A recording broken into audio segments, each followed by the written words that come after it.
Doctor Virendra Kumar. माननीय अध्यक्ष महोदय, श्रीमती लॉकेट चटर्जी के द्वारा राष्ट्रपति भाषण में पॉइंट ऑफ ऑर्डर नहीं होता है। क्या है? क्या सब्जेक्ट है? प्रस्ताव का समर्थन करता हूं। नो, क्या विषय है? मैं आदरणीय राष्ट्रपति जी के द्वारा अभी शुरू हो गया भाषण। 29 जनवरी 2021 को अभिभाषण के लिए हृदय से आभार व्यक्त करता हूं। माननीय राष्ट्रपति जी ने अपने अभिभाषण में भारत की सुरक्षा, प्रगति, भारत व भारतीयों के विकास के लिए व्यक्तिगत समाज के प्रत्येक अंग को समर्पित आदरणीय प्रधानमंत्री नरेंद्र मोदी जी की सरकार के द्वारा जो कार्यक्रम किए जा रहे हैं, योजनाएं की जा रही हैं, उन सबका विस्तृत विवरण प्रस्तुत किया है। हमारे आदरणीय प्रधानमंत्री नरेंद्र मोदी जी के सबका साथ, सबका विकास, सबका विश्वास के मंत्र को प्रदर्शित करता है। स्वस्ति प्रदाम्य परिपालयन्ताम न्यायेन मार्गेण महिम महिषाय गो ब्राह्मणेभ्यः शुभमस्तु नित्यम लोकाय समस्ता सुखिनो भवन्तु। मतलब शासन द्वारा सभी लोगों की भलाई न्यायपूर्वक हो, ऐसा नहीं होता। सभी विद्वानों माननीय आप वरिष्ठ सदस्य हैं, बीच के भाषण में पॉइंट ऑफ ऑर्डर नहीं होता। इसी अवधारणा को वरिष्ठ सदस्य मानकर किस नियम के तहत बोल रहे हैं आप? नरेंद्र मोदी जी के नेतृत्व में सरकार काम कर रही है। वीरेंद्र जी एक मिनट, हाँ बताइए। हाँ बताइए।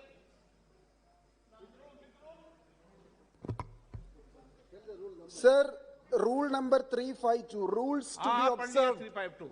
while speaking. A member while speaking shall not, 4, reflect upon the conduct of high persons in high authority unless the discussion is based on substantive motion raised in proper terms. Sir, honorable member from West Bengal have used the name of the former late President Shri Pranab Mukherjee, saying that he is an advisor to the Bharatiya Janata Party, which should be withdrawn with immediate effect, which is misleading the House. Misleading the House. मान्य सदस्यगण, ऐसे मैंने माननीय सदस्य का भाषण सुना है। उन्होंने कोई भी पूर्व महामहिम राष्ट्रपति जी के बारे में कोई आपत्तिजनक बात नहीं की गई। फिर भी मैं रिकॉर्ड को देख लूंगा। वीरेंद्र कुमार। आज समाज का प्रत्येक वर्ग, प्रत्येक व्यक्ति अपने आप को प्रधानमंत्री जी की सरकार के किसी न कार्यक्रम से अपने आप को जुड़ा पाता है। समाज के जो वंचित, पिछड़े और असक्त जन हैं, उनके और उत्थान और विकास के लिए सरकार के द्वारा जो काम किए जा रहे हैं वो अद्वितीय हैं। भारत की सुरक्षा की बात करें, चाहे बाह्य सुरक्षा हो, आंतरिक सुरक्षा हो, खाद्यान्न सुरक्षा हो, सामाजिक सुरक्षा हो, आर्थिक सुरक्षा हो या अन्य किसी भी प्रकार की सुरक्षा हो, आदरणीय प्रधानमंत्री जी की सरकार सबको प्रदान करने के लिए प्रतिबद्ध है। भारत ने अभी हाल में कोरोना की वैश्विक महामारी के संकट का सामना किया और इस संकट से निपटने में हमारे केंद्रीय नेतृत्व व नीतियों का प्रभाव, हमारे जो कोरोना वॉरियर्स हैं, हमारे वैज्ञानिक प्रतिभा हैं और हमारे जो देशवासी हैं, उनका मनोबल जो है ना, उन्होंने हमें संकट से मुक्ति दिलाने में जो है ना सहायता की है। ये माननीय अध्यक्ष जी, ये संकट अभी पूर्ण रूप से समाप्त नहीं हुआ है, पर मुझे विश्वास है कि जल्दी हम इस संकट पर विजय प्राप्त कर लेंगे। भारत ने, या यूं कहें कि विश्व ने जो है ना कोविड महामारी जैसी आपदा का सामना कभी नहीं किया था और ये बीमारी विकसित और विकासशील सभी देशों को अपनी चपेट में ले आई। जब इस तरह की आपदा पहले कभी आई नहीं तो उससे निपटने के बारे में कभी विचार नहीं किया गया, लेकिन भारत के लिए इस आपदा से निपटने के लिए न सिर्फ सुविधाओं और व्यवस्थाओं का प्रबंध जैसा कठिन काम था, बल्कि हम भारतीयों की जीवन शैली में बहुत कुछ बदलाव आवश्यक था। शुरुआत में हमारे देश में मात्र 4 जांच केंद्र थे और आज देश में लगभग कोरोना के 2350 कोरोना जांच केंद्र काम कर रहे हैं। लगभग 2500 टेस्ट प्रतिदिन की दर से उस समय जांच हो रही थी, लेकिन आज लगभग 12 लाख से भी अधिक टेस्ट प्रतिदिन तक जांच पहुंच गई है। कोविड से निपटने की व्यवस्थाओं को तेजी से जो है ना वो प्रबंधन किया गया। फिर वो चाहे पीपी किट की बात हो, वेंटिलेटर की बात हो, अस्पतालों में बेड की व्यवस्था करना हो, दवाइयों की व्यवस्था करना हो, मास्कों का वितरण करना हो या उन्हें लगाने के लिए लोगों के अंदर जागरूकता पैदा करना हो, इन सब पर बहुत तेजी से काम किया गया। आज हम पीपी किट खुद बना रहे हैं, वेंटिलेटर अधिक संख्या में बना रहे हैं। देश में N95 जैसे मास्कों की उस समय कमी थी और हम इनका आयात कर रहे थे, लेकिन आज ये सब हम भारत में बना रहे हैं। भारत में मास्क बनाने की क्षमता में भी कोरोना काल में बड़ी तेजी से विस्तार हुआ और इस कोरोना काल में घरों में, कुटीर उद्योगों में और जो सेल्फ हेल्प ग्रुप हैं, उनके द्वारा भी कई नागरिकों ने कपड़ों से बने मास्क बनवाए और उन्हें जरूरतमंदों तक पहुंचाया। कई लोगों को घर में बैठे इस काम से जो ना रोजगार भी मिला। प्रारंभ में अपने कोरोना वॉरियर्स को इस महामारी से निपटने के लिए कैसे तैयार किया जाए, उनका इलाज कैसे किया जाए, इन सभी बिंदुओं पर स्वास्थ्य मंत्रालय ने जो है ना बहुत ही अच्छा काम किया। जहां लगभग पूरा विश्व और उसकी व्यवस्थाएं छिन्न भिन्न हो रही थी, सभी का मनोबल टूटा हुआ था, सर्वत्र भय व्याप्त था। ऐसे समय पर हमारे प्रधानमंत्री जी ने दृढ़ निश्चय लिया और कोरोना की चेन को तोड़ने के लिए संपूर्ण भारतवर्ष में लॉकडाउन का निर्णय लिया। विश्व के कुछ विकसित देशों, जिनमें अमेरिका भी शामिल था, उन्होंने आर्थिक नुकसान को बचाने के लिए लॉकडाउन नहीं लगाया। और आज हमारे सबके सामने स्पष्ट है, यदि उस समय ये निर्णय नहीं लिया जाता तो आज भारत की स्थिति क्या होती। यह माननीय प्रधानमंत्री नरेंद्र मोदी जी की दूरदर्शिता व कड़े निर्णय लेने की क्षमता को प्रदर्शित करता है कि जिन देशों ने इकोनॉमी बचाने का प्रयास किया, उन स्थितियों में उनको जो है ना बड़ा जनहानि का नुकसान उठाया। वहीं भारत जैसे देश, जिन्होंने जनहानि नहीं होने देने को प्राथमिकता दी और पूर्ण लॉकडाउन जैसे कड़े निर्णय लिए, वह कोरोना से लड़ने में सफल सिद्ध हुए। कई लोगों ने संपूर्ण भारत में लॉकडाउन के निर्णय को जो है ना गलत बताया, आर्थिक प्रगति का भी रोना रोया। माननीय प्रधानमंत्री जी ने स्पष्ट कर दिया था कि सरकार जान है तो जहान है के मंत्र के साथ आगे बढ़ेगी। लोगों ने ताली, थाली, दीपक और मोबाइल लाइट जैसे जो उत्साहजनक कार्यक्रम किए गए, उनका मजाक उड़ाया। ये सभी कार्य भारत की जनता का उत्साह मनोबल बढ़ाने वाले सिद्ध हुए और महामारी के बीच में सभी इन कामों को कर उन्होंने इस बात को प्रदर्शित किया कि पूरा देश एकजुटता के साथ में कोरोना के विरुद्ध खड़ा हुआ है। आदरणीय प्रधानमंत्री जी कुशल नेतृत्व में जो देश प्रगति के पायदान पर खड़े थे, जहां उच्च स्तरीय स्वास्थ्य सेवाएं थी, वहां भी हाहाकार मचा हुआ था। हमारा भारत जैसा दुनिया में दूसरा सबसे अधिक जनसंख्या वाला देश, जहां जनसंख्या घनत्व भी अधिक है, इस बीमारी से निपटने के लिए कुशल नेतृत्व के साथ खड़ा था। लोगों को हाइजीन, सोशल डिस्टेंसिंग और मास्क जैसे कार्यों के लिए न सिर्फ प्रेरित किया गया, बल्कि दंडात्मक प्रावधानों से भी इन कार्यों को कराया गया। माननीय प्रधानमंत्री जी ने न सिर्फ अपने नागरिकों की चिंता की, बल्कि वसुधैव कुटुंबकम की अवधारणा को पूरा करते हुए अन्य देशों की भी सहायता की और 100 से अधिक देशों को दवाइयां और अन्य सामान उपलब्ध कराया गया। भारत ने इतनी बड़ी जनसंख्या होने के बावजूद भी सही आंकड़े दुनिया के सामने रखे और ये दिखा दिया कि यदि नेतृत्व दूरदर्शी, दृढ़ संकल्पित हो तो कठिन से कठिन काम भी किया जा सकता है। समाचार पत्रों में कई जगह ऐसी तस्वीरें आई जहां पर कई देशों में मृतक जो है सड़क पर पड़े थे और उन्हें उठाने वाला कोई नहीं था। मुझे गर्व है कि 135 करोड़ की जनसंख्या वाले देश में एक भी ऐसी घटना घटित नहीं हुई, जबकि कई देशों में नए कब्रिस्तान बनाए गए। भारत ने मृतकों के संस्कार की व्यवस्था पर ही ध्यान नहीं दिया, बल्कि जीवन को कैसे बचाना है उस पर ही विशेष ध्यान दिया।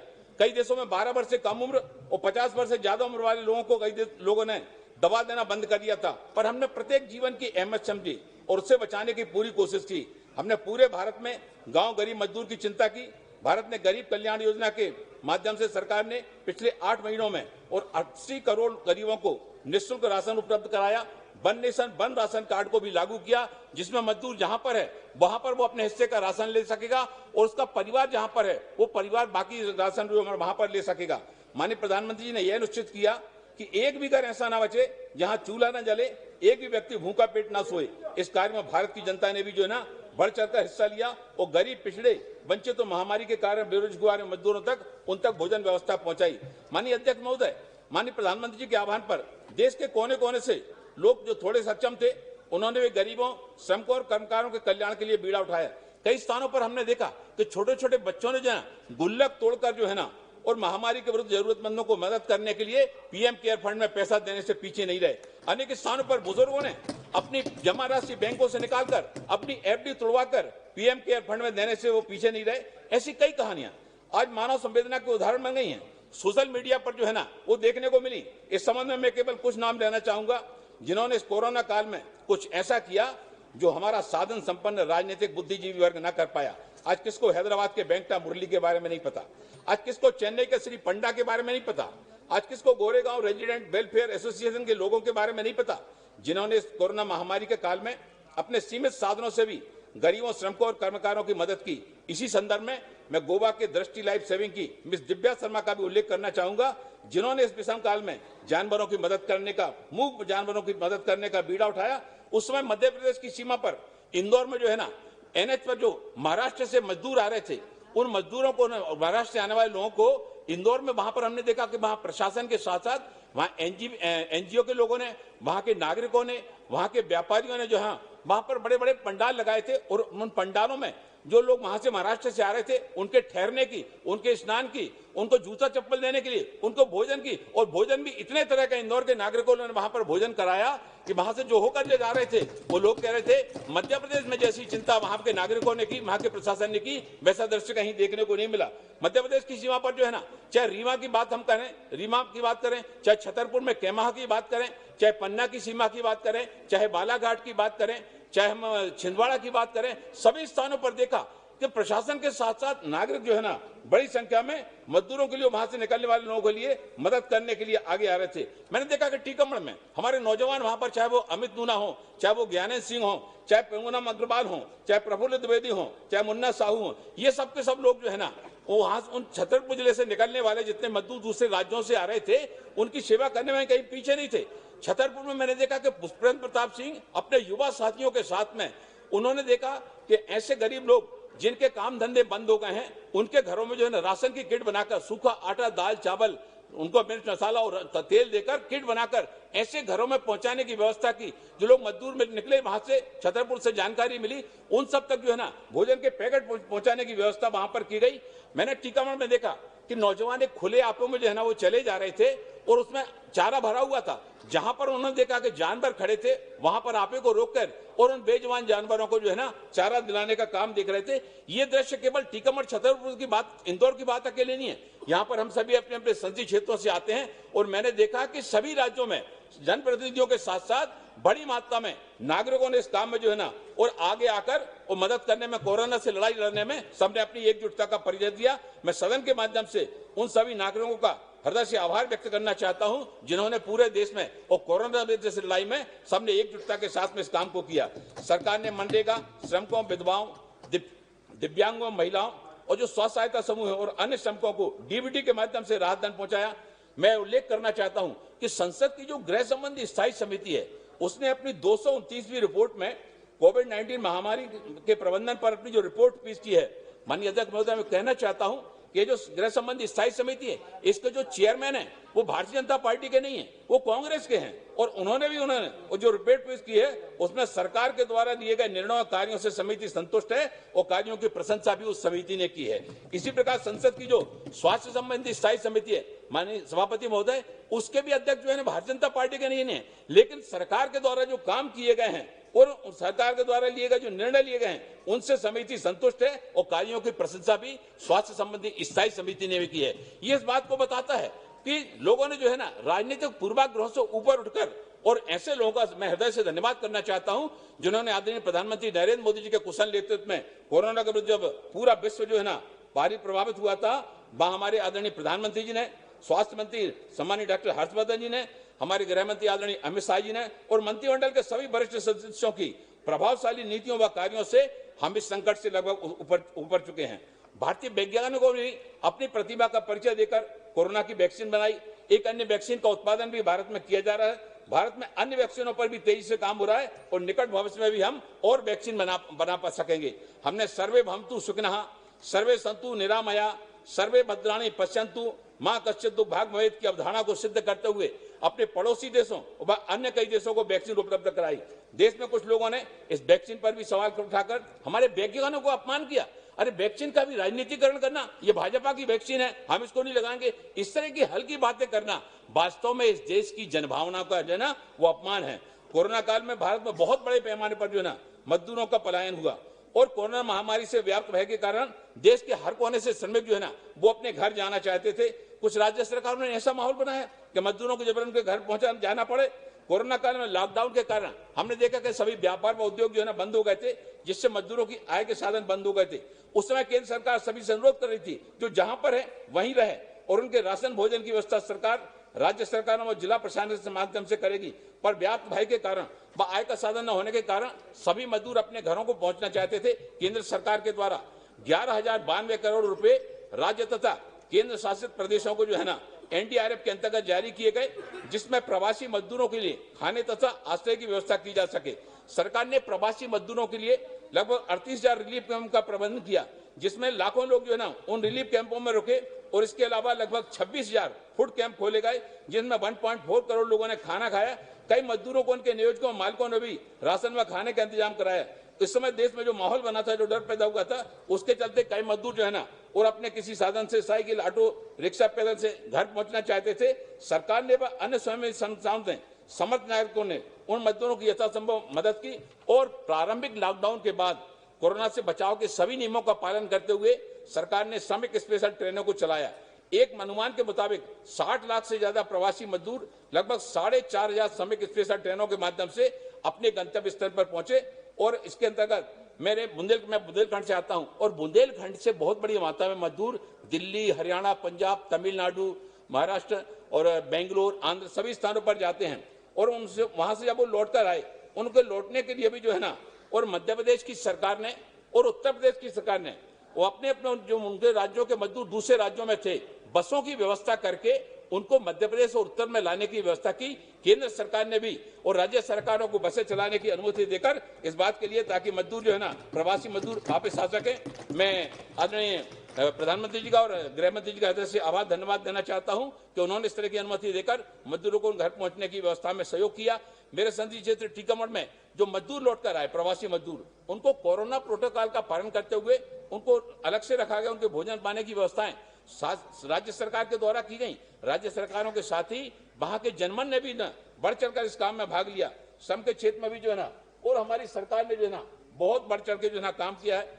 महात्मा गांधी, पंडित दीनदयाल उपाध्याय जी, राम मनोहर लोहिया जी के जो गरीब, पिछड़े, शोषित वर्ग के उत्थान और अंत्योदय की अवधारणा है, वो श्रमिकों के उत्थान के साथ भी जुड़ी है। श्रमिक जब आर्थिक, सामाजिक और शैक्षणिक रूप से जब मजबूत होता है तो भारत स्वयं मजबूत हो जाएगा और प्रगति के नए नए सोपानों को प्राप्त कर सकेगा। माननीय प्रधानमंत्री जी के नेतृत्व में हमारी सरकार ने अति आवश्यक श्रम सुधार लाने का अभूतपूर्व काम किया। लेबर कोड के माध्यम से श्रमिकों के लिए अभूतपूर्व कदम उठाए गए। जो द्वितीय राष्ट्रीय श्रम आयोग है, उसके द्वारा 2002 में संशोधित की गई थी कि श्रम कानूनों को 4 या 5 लेबर कोड में परिवर्तित किया जाए। 44 श्रम कानूनों में से 12 कानून तो निरस्त हो गए, शेष जो रह गए 32 कानूनों में से 29 केंद्रीय श्रम कानूनों को कम करके और 4 लेबर कोड बनाए गए। मजदूरी संहिता 2019, उपजीविका जन स्वास्थ्य सुरक्षा कार्यशाला संहिता, सामाजिक सुरक्षा संहिता, औद्योगिक संबंध संहिता। हमारी सरकार ने बाबा साहब अम्बेडकर के सपनों को आगे बढ़ाते हुए 2014 में ही श्रमेव जयते को सत्यमेव जयते के जैसे ही महत्व देते हुए श्रमिक भाई बहनों के प्रति अपनी प्रतिबद्धता स्पष्ट कर दी थी। ऐसा नहीं है कि पूर्व की कांग्रेस की सरकारों ने श्रम कानूनों में बदलने का कोई प्रयास नहीं किया, लेकिन वास्तविकता यह है कि पूर्व की कांग्रेस सरकारों ने समय समय पर इसमें परिवर्तन तो किए, लेकिन ये परिवर्तन ठीक उसी प्रकार थे जैसे ग्रामीण क्षेत्रों में चलने वाली जुगाड़। अब इस जुगाड़ में डीजल इंजन और बैलगाड़ी को जोड़कर उसमें गियर आदि लगाकर उसको चलने लायक बना दिया जाता है, लेकिन जो जिससे काम तो होता रहे, लेकिन वो गाड़ी जैसी बिल्कुल नहीं होती। ऐसी दशा हमारे सभी केंद्रीय श्रम अधिनियमों की भी हुई। ये सभी अधिनियम विगत वर्षों में इतने ज्यादा इनमें पैबंद लगाए गए कि ये ना तो श्रमिकों के लिए कोई लाभ पहुंचा रहे थे और न ही नियोक्ताओं को कोई प्रेरणा दे पा रहे थे कि वो देश में काम करने के लिए देश की तरक्की का मार्ग प्रशस्त कर सकें। इन केंद्रीय श्रम अधिनियमों से देश में लिटिगेशन याद है, विवादों की संख्या में अभूतपूर्व देखने को वृद्धि मिली, जिससे किसी को लाभ तो नहीं हो पाया, बल्कि इससे जुड़े सभी वर्गों को हानि उठाना पड़ी। इन केंद्रीय श्रम अधिनियमों को समय के साथ मूलभूत परिवर्तन न करने की इच्छा शक्ति के अभाव के कारण ही देश को अभूतपूर्व क्षति उतारनी पड़ी, क्योंकि कई केंद्रीय श्रम अधिनियम तो आपस में इतने विरोधाभासी हो गए थे और इन विरोधाभासों के कारण जहां एक और एम्प्लॉय में भारी असंतोष था, वहीं दूसरी ओर एम्प्लॉयर में भी भारी निराशा थी। एम्प्लॉयर और एम्प्लॉय में लगातार टकराव की स्थिति बनी रहती थी और स्पष्ट कानून के अभाव में दोनों को नुकसान उठाना पड़ता था। प्रधानमंत्री श्रम योगी मानधन योजना के माध्यम से छोटा काम करने वाले जैसे जूता सिलने वाले, प्रेस करने वाले, खेतीहार मजदूर, गाड़ी चलाने वाले, ईंट भट्टा मजदूर, मिट्टी के दीपक खिलौने बनाने वाले, अगरबत्ती बनाने वाले और ऐसे जो छोटे छोटे मजदूर हैं, उन सबको जो है ना पेंशन देने का अभूतपूर्व काम किया गया। उपजीविका जन सुरक्षा स्वास्थ्य और कार्यदशा संहिता के प्रावधान जो वर्तमान में केवल फैक्ट्री, डाक खान, निर्माण, बागान, बीड़ी सिगार और मोटर ट्रांसपोर्ट में लगे श्रमिकों पर ही लागू होते थे, वो अब आईटी और सर्विस सेक्टर सहित सभी सेक्टर के संस्थानों पर समान रूप से लागू होंगे। हमने श्रम कानूनों के दायरे में सभी प्रकार के मनोरंजन माध्यम के श्रमिकों को लाने के लिए ऑडियो विजुअल वर्कर की परिभाषा का प्रावधान किया। इसी प्रकार पत्रकारिता के क्षेत्र में भी डिजिटल मीडिया, इलेक्ट्रॉनिक मीडिया इत्यादि में काम करने वाले पत्रकारों को भी वर्किंग जर्नलिस्ट की परिभाषा में शामिल किया। पहले श्रम कानूनों की परिभाषा में प्रवासी मजदूर की परिभाषा में केवल वे ही श्रमिक आते थे जो श्रमिक एक राज्य से दूसरे राज्य में जो लाए जाते थे। ओएसएच कोड में प्रवासी मजदूरों की परिभाषा को सुदृढ़ और व्यापक बनाया गया। अभी ऐसा मजदूर जिसका वेतन 18,000 से कम है वो प्रवासी श्रमिक की परिभाषा में आ जाएगा और उन्हें सरकार की कल्याणकारी योजनाओं का लाभ मिल सकेगा। प्रवासी मजदूरों का एक डाटाबेस बनाने का प्रावधान जो ना पहली बार कानून में किया गया और अब उपयुक्त सरकार को अनिवार्य रूप से प्रवासी श्रमिकों के संपूर्ण डाटाबेस को तैयार करना होगा। प्रवासी मजदूरों को अपने मूल स्थान से निवास तक जाने के लिए साल में एक बार उनके एम्प्लॉयर द्वारा यात्रा भत्ता दिए जाने का भी प्रावधान है। समस्याओं के निराकरण के लिए भी कानून में हेल्पलाइन की व्यवस्था की गई। श्रमिकों को उनके अधिकार दिलाने के लिए ट्रेड यूनियनों के महत्व को जो है हमने स्वीकार किया और समझा। पहली बार उनकी सहभागिता को व्यवस्थित करने के उद्देश्य से उनको संस्थान स्तर, राज्य स्तर और केंद्र स्तर यानी तीनों स्तर पर कानून में मान्यता दी गई। सरकार का उद्देश्य है कि सामाजिक सुरक्षा के दायरे में 50 करोड़ श्रमिकों को लाया जाए। सामाजिक सुरक्षा कोड द्वारा प्रयास है कि ईएसआईसी के अंतर्गत मिलने वाली जो सामाजिक सुरक्षा है वो असंगठित क्षेत्र के श्रमिकों को उसका लाभ दिया जाए। इसलिए ईएसआईसी के विस्तार के लिए सुविधाओं को देश के सभी जिलों में देने का निर्णय हुआ। जोखिम वाले क्षेत्र में भी काम कर रहे संस्थानों को ईएसआईसी की सुविधा अपने श्रमिकों को अनिवार्य रूप से प्रदान करनी होगी। यदि उनके संस्थान में एक भी श्रमिक काम करता है, अनुपालन व्यवस्था को ज्यादा पारदर्शी और जवाबदेह सरल बनाने के लिए चारों लेबर कोड में एक समान प्रावधान है। अभी तक की व्यवस्था में एक प्रतिष्ठान को कई प्रकार के पंजीकरण की दरकार होती थी, जिसमें कई प्रकार की व्यवहारिक समस्या उत्पन्न होती थी और विदेशी निवेशकर्ता भी अपनी पूंजी हमारे देश में लगाने से पहले 100 बार सोचते थे। अब चूंकि केवल एक पंजीकरण से ही काम पूरा हो जाएगा, अतः देश में न केवल पूंजी निवेश को बढ़ावा मिलेगा बल्कि हमारे प्रधानमंत्री जी का भारत को 5 ट्रिलियन की इकोनॉमी बनाने का जो सपना है वो भी सपना जल्द पूरा होगा। कम से कम 10 कर्मचारियों वाली कंपनी, फैक्ट्री या अन्य व्यावसायिक प्रतिष्ठान को अपने प्रत्येक कर्मचारी को नियुक्ति पत्र देना अनिवार्य होगा। बिना नियुक्ति पत्र दिए वो अपने कर्मचारियों से काम नहीं ले सकेंगे। इससे कर्मचारी भविष्य निधि व राज्य जीवन बीमा निगम को भी बढ़ावा मिलेगा।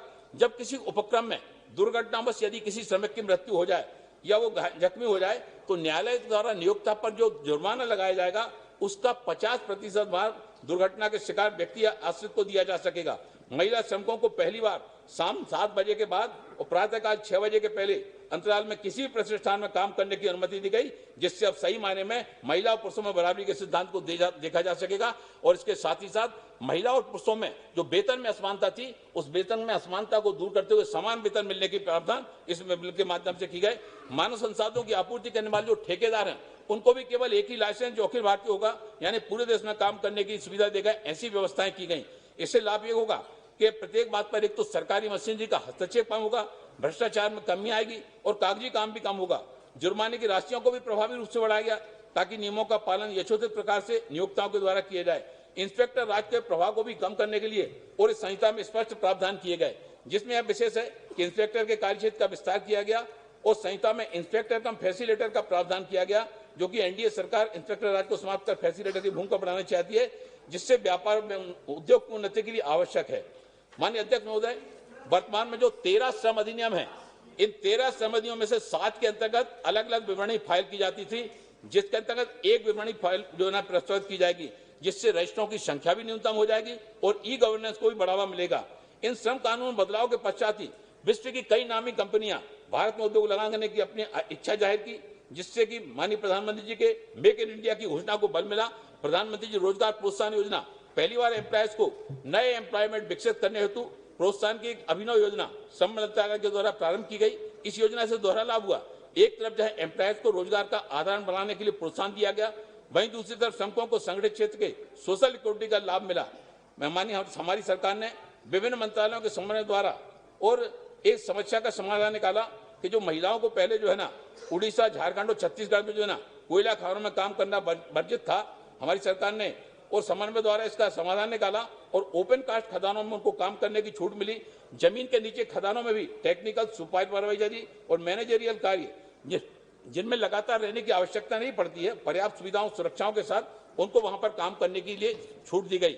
आज भारत की बेटियां शायद ही कोई ऐसा क्षेत्र होगा जहां पर जहां वो काम ना करती हों। आज भारत की बेटियां लड़ाकू हवाई जहाज चलाती हैं, ट्रक चलाती हैं, बस चलाती हैं और ऐसे कई कार्य जो कल तक केवल पुरुष प्रधान माने जाते थे वो आज सब बेटियां कम कर रही हैं। माननीय प्रधानमंत्री जी के बेटी बचाओ बेटी पढ़ाओ अभियान ने भारतीय जनमानस की मानसिकता पर गहरा असर डाला और भारत की बेटियां उन क्षेत्रों में ही काम कर पानी है जहां उनका काम कर पाना पहले असंभव सा लगता था। काम करने वाले मजदूरों के लिए समय समय पर जागरूकता शिविर लगाए जाते हैं और उन्हें बीमारी से बचने के लिए जागरूक किया जाता है। कुछ खतरनाक एयरबोर्न डस्ट से पैदा होने वाली बीमारियों और उनसे बचाव के लिए सरकार ने डस्ट मास्क व अन्य व्यक्तिगत सुरक्षा उपकरणों के प्रयोग को बढ़ावा देने का काम किया और यह कार्य जहां ये कोई मजदूरों के स्वास्थ्य में सुधार करेगा, वहीं उनके द्वारा जो उपचार में खर्च होता था उसमें कटौती आएगी, जिससे मजदूर 2 पैसे बचा सकेगा। सरकार ने श्रम क्षेत्र में पारदर्शिता और जवाबदेही को बढ़ाने के लिए श्रम कानूनों के प्रावधानों को समुचित रूप से लागू करने के लिए और उनके अनुपालन को सहज बनाने के लिए श्रम संविदा पोर्टल की भी स्थापना की। सरकार ने मजदूरों के विवादों को सुलझाने के लिए समाधान पोर्टल की व्यवस्था की, जिसमें विवाद को सुलझाने में भूमिका निभाने वाले सभी लोग एक स्थान पर तकनीकी के माध्यम से एकीकृत हो जाते हैं।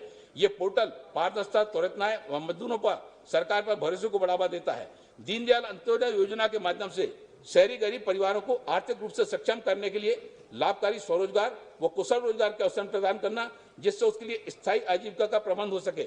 दीनदयाल ग्रामीण कौशल योजना के द्वारा ग्रामीण क्षेत्रों में कौशल विकास व रोजगार के साधन या नियमित रूप से मजदूरी के माध्यम से सक्षम बनाने का काम करती है। प्रधानमंत्री आवास योजना ने वास्तव में गांव के गरीब मजदूरों के जीवन में सराहनीय काम किया है। जो राजमिस्त्री और मजदूर कल तक दूसरों का मकान बनाते थे, उनका अपना कच्चा मकान होता था या खपरेल या घास फूस का होता था। प्रधानमंत्री की इस अभिनव योजना से आज वो मजदूर आज अपना स्वयं का मकान बना पा रहा है। मैंने देखा कि मेरे संसदीय क्षेत्र में जतारा के पास एक गांव है खरगुपुरा, वहां खरगुपुरा में मैं जा रहा था, मैंने देखा एक बहुत अच्छा मकान वहां पर देखा। मैंने पूछा ये मकान किसका है, तो मालूम पड़ा वो हीरालाल अहरवार नाम का एक मिस्त्री का था, जो दूसरों के मकान बनाता था और उसने इतने कम पैसों में इतना सुंदर मकान बनाया। उसने ये किया, ईंटें उसने और उसकी पत्नी ने दोनों मिलकर ईंटें बनाई और मजदूरी उन दोनों पति पत्नी ने की। उन्होंने कोई मजदूर नहीं लगाया और दोनों ने मिलकर उसको मकान को बनाया। इतना सुंदर आकर्षक मकान बना, इतना बड़ा मकान बना। उससे प्रेरणा लेकर वहां पर खरगुपुर लेके बाकी मजदूरों ने भी जो ना और अपना स्वयं का मकान उन्होंने मजदूरी करके और एक बड़ा मकान इस योजना के माध्यम से बनाए। उनके द्वारा इतने सुंदर सुंदर मकान बन रहे हैं कि देखते ही मन प्रसन्न हो जाता है। अब तक 1 करोड़ से अधिक घरों के लिए स्वीकृति प्रदान की जा चुकी है और 2022 तक हर परिवार के लिए छत का पवित्र उद्देश्य का सपना जो है आदरणीय प्रधानमंत्री जी का वो पूरा हो सकेगा, मुझे विश्वास है। और सरकार ने रेहड़ी पटरी और ठेले वालों के लिए जो स्वनिधि योजना चालू की है, ये योजना छोटे छोटे काम करने वाले सभी लोगों के लिए कोरोना महामारी के बाद उभरने में जो ना सहायक सिद्ध हो रही है। और इस योजना का लाभ लेकर लोग अपने कार्य को पुनः प्रारंभ कर रहे हैं और जीवन को एक नई प्रदान कर रहे हैं। जब मजदूर शारीरिक मानसिक रूप से सुरक्षित होता है तो वह अपना सर्वोत्तम काम प्रदान कर पाता है और यही सर्वोत्तम कार्य श्रम के क्षेत्र में कुशलता को बढ़ाता है और उत्पादन बढ़ाने में सहायक सिद्ध होता है। भवन निर्माण, कालीन निर्माण, वस्त्र उद्योग, हथकरघा, पीतल उद्योग, कांच उद्योग, लघु उद्योग, कुटीर उद्योग, सभी निर्माण कार्यों में लगे हुए श्रमिकों का महत्व है। श्रमिकों का समाज के निर्माण में योगदान भी है। भारत की आर्थिक प्रगति में जितना योगदान उद्योगों का है, उतना ही योगदान जो है ना श्रमिकों का भी है। बिना श्रमिकों के उद्योग कार्य, निर्माण कार्य का सोच पाना मुश्किल होता है। हमारी सरकार ने भारत को विकास के नए सोपान पर पहुंचाने के लिए जहां भारत सिर्फ विकसित ही ना हो बल्कि आत्मनिर्भर भी हो और इसी मंत्र के साथ आत्मनिर्भर भारत को प्रारंभ किया है। भारत को आत्मनिर्भर बनाने में श्रमिकों का बहुत बड़ा योगदान होगा। हमें अपने श्रमिकों की कार्य कुशलता को बढ़ाना होगा, उनका कौशल विकास करना होगा और हमें जो डेमोग्राफिक डिविडेंड प्राप्त हुआ है उसका समुचित विकास करते हुए माननीय प्रधानमंत्री जी ने कौशल विकास व स्वरोजगार हेतु अनेक कार्यक्रमों को प्रारंभ किया है। भारत में एक बड़ा अजीब सा माहौल था कि पढ़ाई के बाद लोग जो है ना नौकरियों के पीछे भागते थे। कुछ अच्छे एंटरप्रेन्योर्स बन सकते, लेकिन वो पारिवारिक, सामाजिक और आर्थिक स्थितियों के कारण अपने सपने को साकार नहीं कर पाते थे। हम भारतीयों की मानसिकता जो है ना नौकरी प्रधान बनकर रह गई थी। माननीय प्रधानमंत्री जी ने पहली बार भारत में उद्यमता, एंटरप्रेन्योरशिप को बढ़ावा देने का कार्य किया, जिससे वो व्यक्ति जो अपने दिमाग व कार्य कुशलता से न सिर्फ अपना स्वरोजगार बल्कि उसके माध्यम से अनेक लोगों को रोजगार प्रदान कर सकता है। वह व्यक्ति जो कल तक खुद नौकरी करता था, करने की सोच रखता था, आज वह दूसरे लोगों को रोजगार प्रदान कर रहा है और यह सब संभव हुआ माननीय प्रधानमंत्री जी की दूरदर्शिता, उनकी सोच और भारतीयों की उनकी समझ और भारतीयों के किसी भी कार्य को सफलतापूर्वक करने की क्षमता पर विश्वास के कारण हुआ। मुद्रा योजना, स्टार्टअप योजना, stand up India, skill India, make in India, इन सब योजनाओं से ये कार्य सिद्ध हुआ। भारत हमेशा से ही जो है ना उद्यमता का देश रहा है, किंतु आजादी के बाद उद्यमता को बढ़ावा देने के स्थान पर हमने उन क्षेत्रों को नियंत्रित किया गया जहां पर हम अपनी उद्यमता को बढ़ा सकते थे। हमें यह समझाया गया कि बड़े कल कारखानों से रोजगार की उत्पत्ति होगी, पर जो हमारे पारंपरिक कार्य क्षमता थी उसको प्रोत्साहन नहीं दिया गया। छोटे उद्योग, लघु उद्योग, कुटीर उद्योग, घर में चलने वाले उद्योगों को प्रोत्साहन नहीं दिया गया। इन सभी नीतियों से भारत में उद्यमता की कमी आई, श्रमिकों की कार्य कुशलता में भी कमी आई। मैं अपने संसदीय क्षेत्र छतरपुर का उल्लेख करना चाहता हूँ। छतरपुर में जो है ना तांबा, कांसा और पीतल का इतना सुंदर काम होता है। हमारे बीडी शर्मा जी खजुराहो से आते हैं। खजुराहो में इतने अच्छे एक्रिलिक आइटम बनते हैं जो हमारे देश के लोगों के साथ ही साथ जो बाहर से आने वाले जो विदेशी पर्यटक वहां पर खजुराहो आते हैं, वो उन सारी चीजों को वहां से अपने देश लेकर जाते हैं। और भारत हमेशा से ही कई क्षेत्रों में जो है ना वो अपने पारंपरिक ज्ञान के साथ में आगे बढ़ता था। टीकमगढ़ में जो है ना इतनी सुंदर पीतल की मूर्तियां बनती हैं। अभी मैं एक माननीय मंत्री जी के घर पर गया था, मैंने वहां जहां पर देखा भगवान कृष्ण की जो है ना मूर्ति वहां पर काफी आकर्षक प्रतिमा वहां पर रखी हुई थी। मैंने देखा ये तो हमारे टीकमगढ़ की बड़ी हुई है। तो टीकमगढ़ में इतना सुंदर पीतल का काम होता है जो आज देश के कोने कोने में जो है ना अपनी पहचान को बढ़ा रहा है। और ये पारंपरिक ज्ञान पीढ़ी दर पीढ़ी किया जाता था। आधुनिक काल में हमें ऐसी व्यवस्था करना होगी कि हम अपने पारंपरिक ज्ञान को वर्तमान परिवेश से जोड़ते हुए एक नया कौशल विकास कार्यक्रम प्रारंभ करें, जिससे पारंपरिक ज्ञान भी बचे और रोजगार को भी बढ़ावा मिले। आज माननीय प्रधानमंत्री मोदी जी इसी परिकल्पना के साथ आगे बढ़ रहे हैं, जिसमें पारंपरिक ज्ञान को व्यवहारिकता में उतारते हुए आधुनिक ज्ञान के साथ समावेश करते हुए प्रगति के नए नए आयामों को प्राप्त कर सकें। अब इसमें चाहे मुरादाबाद के एक्रेलिक आइटम की बात हो, चाहे वो श्रीनगर के कलात्मक साग की बात हो, मिर्जापुर के कालीनों की बात हो, चंदेरी की साड़ियों की बात हो, महेश्वरी साड़ियों की बात हो, कांजीवरम की साड़ियों की बात हो, मैसूर सिल्क की बात हो, राजकोट के चांदी के सामान की बात हो। हम देखते हैं हमारे देश के हर क्षेत्र में जो है ना कुछ जो है ना अलग से करने अपने वहां पर एक पहचान बनी हुई है। अब विकास की दृष्टि से जो है ना हमारी केंद्र सरकार के द्वारा जो है ना नीति आयोग के द्वारा 112 आकांक्षी जिलों को चिन्हित किया गया, जहां पर पोषण आहार, शिक्षा, स्वास्थ्य और कृषि के क्षेत्र में काम करने की दृष्टि से विशेष योजनाएं बनाएगी। मेरे संसदीय क्षेत्र टीकमगढ़ में भी छतरपुर जिले को जो है ना जो आकांक्षी जिले में आता है, वहां पर झांसी से लेकर खजुराहो तक 4 लेन एक्सप्रेस हाईवे का काम तेजी से कम चल रहा है। यहाँ पर एक नया मेडिकल कॉलेज खोलने की घोषणा और केंद्र सरकार के द्वारा की गई है। एनटीपीसी का जो प्लांट वहां पर लगाया जाना था, उसके लिए जो स्थान है वहां पर सौर ऊर्जा प्लांट लगाए जाने की दिशा में भी ऊर्जा मंत्रालय के द्वारा जो है ना योजना बनाई जा रही है। और निवाड़ी में ओरछा से पृथ्वीपुर, टीकमगढ़, सायगढ़ तक और एनएच को स्वीकृति दी गई है। मैं आदरणीय नितिन गडकरी जी को भी इसके लिए धन्यवाद देना चाहता हूं। अभी पिछले दिनों दिल्ली और प्रयागराज के लिए 2 ट्रेनें कोविड के दौरान में जो है ना 2 ट्रेनें दिल्ली से खजुराहो में प्रारंभ हुई। और हमारे यहाँ का मजदूर जो दिल्ली, हरियाणा, पंजाब पहले झांसी आता था, सामान लेकर अपने बड़ी बड़ी पोटियां लेकर आता था, अपने बच्चों को लेकर आता था, आज वो झांसी जाने के स्थान पर टीकमगढ़ से ही सारे स्थानों पर जा रहा है। और अभी टीकमगढ़ में अभी पिछले महीने 1 तारीख को माल गोदाम प्रारंभ किया गया और मात्र 20 दिन की अवधि में 8 ट्रक वहां से रवाना हुए, जिससे व्यापारियों को लाभ मिलने के साथ ही साथ वहां पर के मजदूरों को भी लाभ मिला। और आने वाले समय में इससे क्षेत्र के विकास का मार्ग भी प्रशस्त हुआ। माननीय अध्यक्ष महोदय, मैं आपकी बात समझ रहा हूं, समय की एक सीमा है, लेकिन मैं आज जो सबसे ज्यादा ज्वलंत विषय है उस ज्वलंत विषय पर जो है ना थोड़े शब्दों में मैं अपनी बात रखना चाहता हूं। और हमारी सरकार के द्वारा किसानों के दीर्घकालीन कल्याण के लिए 3 बिलों को पारित किया गया। हमने पाया कि हमारे कुछ किसान भाई बिलों को लेकर कुछ आशंकित हैं। हमारी सरकार ने तुरंत उनको बातचीत का न्योता भी भेजा और लगभग 11-12 दौर बातचीत भी की गई। लेकिन जब इन किसानों के बीच में कुछ राजनीतिक दल अपने अस्तित्व को जो है ना और पुनर्जीवित करने के लिए अप्रत्यक्ष और छुपे रूप में जब इसमें शामिल हो गए तो पूरा परिदृश्य बदल गया। और देखते देखते हमने देखा कि 26 जनवरी की वो दुखदायी घटना घटित हुई। अरे माननीय अध्यक्ष महोदय, इस संदर्भ में आपके माध्यम से सदन को यह बताना चाहता हूं कि हवाई नेता जिनको अरहर, तुअर और चना की दाल में अंतर का ज्ञान नहीं होता, ऐसे नेता ट्विटर खोल रहे हैं और प्रयास कर रहे हैं कि देश के माहौल को किस तरह से दूषित किया जाए। माननीय अध्यक्ष महोदय, अपने देश में लोकतंत्र है और सभी को अपनी बात रखने का अधिकार है। इस बात पर ध्यान दिए बगैर कि अधिकार के पहले देश के प्रति कर्तव्य भी आते हैं। आप कितने भी आरोप प्रत्यारोप लगा लें, लेकिन कि देश की जनता सब जानती है। मैं इस संबंध में हमारे आदरणीय चौधरी चरण सिंह जी का जो है ना 4 नवंबर 1979 का जो है ना एक भाषण में यहाँ पर कुछ अंश कोट करना चाहता हूँ कि किसानों की हालत सुधारने के लिए मेरे किसान बड़े बड़े शहरों में रहते हैं। उनके नेता ये जो हमारे यही समझते रहे कि मानो हम दुकानदारों के खिलाफ हैं, वो ज्यों के तो खिलाफ है। नहीं किसानों, मैं आपसे कहना चाहता हूँ कि जो लोग ऐसा सोचते हैं गलत सोचते हैं। जो आदमी किसानों के खेतों की पैदावार बढ़ाने की बात करता है, भाई दुकानदारों का आप कहते थे इसलिए उनकी दुकान का भी खेत की पैदावार आपकी जरूरत होगी तो वो बाजार में ले चलो, मानव इलाकों की पैदावार दुगनी या तुगनी हो जाए।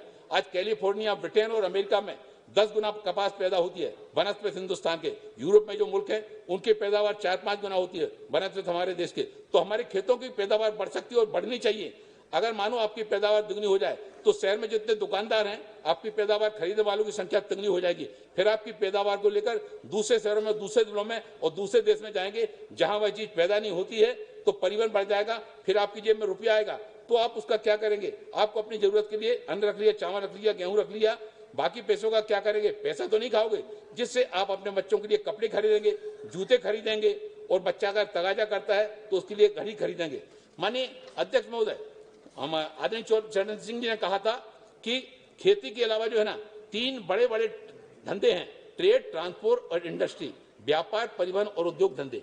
जब खेती अच्छी होती है, फसल अच्छी होती है, तो फसल को बेचने के लिए किसान बाजार में जाता है और बाजार में बेचकर उसको फसल बेचने के बाद उसको जो पैसा मिलता है, उस पैसे से वो सोचता है इस वर्ष मैं एक नया ट्रैक्टर खरीदूंगा। वो सोचता है मेरे खेत की बाजू की जो जमीन है इस बार मैं वो जमीन खरीदूंगा। वो सोचता है मैं अपने बेटे को जो है इंजीनियरिंग मेडिकल कॉलेज में पढ़ने के लिए भेजूंगा। वो सोचता है मैं अपनी बेटी की शादी अच्छे ढंग से करूंगा। और जब वो बाजार में जाता है सामानों को खरीदने के लिए तो बाजार में मांग बढ़ जाती है, और जब बाजार में मांग बढ़ती है तो उद्योग धंधों के कल कारखानों के पहिए तेजी से घूमते हैं।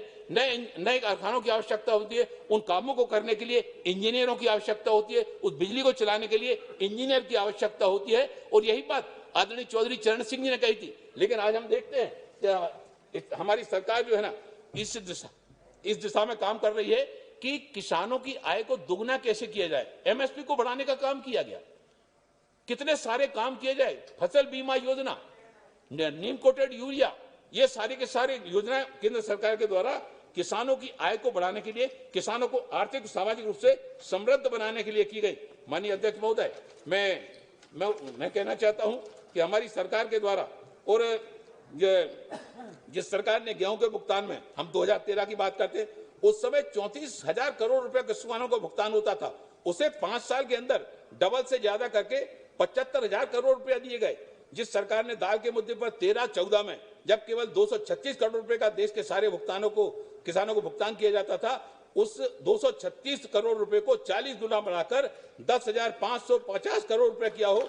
जिस सरकार ने हमारे महाराष्ट्र, आंध्र प्रदेश, दक्षिण मध्य प्रदेश के कपास के किसानों के लिए 2014 में केवल 90 करोड़ रुपए का भुगतान किया जाता था, उसको 300 गुना बढ़ाकर 26,000 रुपया करोड़ किया हो। जिस सरकार ने किसानों के सम्मान के लिए 6,000 रुपया हर साल के हिसाब से किसान सम्मान निधि के लिए 1,13,000 करोड़ रुपया जो है ना किसानों के खाते में पहुंचाए हो। जिस सरकार ने कृषि की अधोसंरचना के लिए 1 लाख करोड़ रुपए का नया फंड तैयार किया हो। जिस सरकार ने फसल के नुकसान के लिए फसल बीमा योजना लागू की हो और 5 साल के अंदर 90,000 करोड़ रुपए भुगतान के रूप में किसानों के खाते में पहुंचाए हैं। भाई सरकार किसानों के विकास और किसानों की प्रगति के लिए प्रतिबद्ध थी, प्रतिबद्ध है और प्रतिबद्ध रहेगी। माननीय अध्यक्ष महोदय, मैं कहना चाहता हूं, मैं बस दो लाइनें और इसके साथ में मैं अपनी बात समाप्त करना चाहूंगा कि क्या संकट के समय बजाय सहयोग के सिर्फ आलोचना करने वाले आदर्श राजनेता हो सकते हैं। देश सीए का स्वागत कर रहा था, कुछ तथाकथित लोग शाहीन बाग को हवा देने का काम कर रहे थे कि राष्ट्र के आमजन की भावना के विपरीत राष्ट्र विरोधियों का साथ देने वाले आदर्श राजनेता हो सकते हैं। सैकड़ों वर्षों के राम मंदिर का समाधान होने पर देश में हर्षोल्लास का वातावरण था। कुछ लोग वर्षों से कोर्ट के द्वारा रोड़ा अटकाने में लगे थे। क्या इस तरह का दुर्व्यवहार करने वाले आदर्श राजनेता हो सकते हैं? जब सरकार के द्वारा दासता के प्रतीक ट्रिपल तलाक बिल से अल्पसंख्यक महिलाओं को स्वतंत्रता दिलाने की ओर सरकार बढ़ रही थी, क्या महिलाओं की आजादी का विरोध करने वाले महिला विरोधी आदर्श राजनेता हो सकते हैं? क्या गणतंत्र दिवस पर संविधान की अवमानना एवं तिरंगे का अपमान करने वाले आदर्श राजनेता हो सकते हैं? इस देश ने जय जवान, जय किसान, जय विज्ञान के नारे को आत्मसात किया है। क्या लाल किले पर किसानों को, जवानों को खाई में गिराने के लिए, उनको खाई में फेंकने के लिए वाले आदर्श राजनेता हो सकते हैं? भारत में बनने वाली वैक्सीन की उपयोगिता पर सवाल खड़ने वाले क्या आदर्श राजनेता हो सकते हैं? आइए हम भारत की विकास यात्रा में सृजन के मार्ग पर जो है ना, हम जो है ना रचनात्मक विरोध का स्वागत करते हैं। हम मुद्दों पर आधारित तर्कपूर्ण विरोधों पर चर्चा करने के लिए तैयार हैं। हमारे आदरणीय प्रधानमंत्री नरेंद्र मोदी स्पष्ट कहते हैं कि चर्चा के लिए हमारे दरवाजे सदैव खुले रहते हैं। देश तो हम सभी का है और इसलिए सरकार जिम्मेवारी भी हम सभी की सामूहिक है। और इसी के साथ मैं महामहिम राष्ट्रपति जी की अभिभाषण के लिए आभार और धन्यवाद करता हुआ अपनी बातों को यहीं पर समाप्त करना चाहता हूं।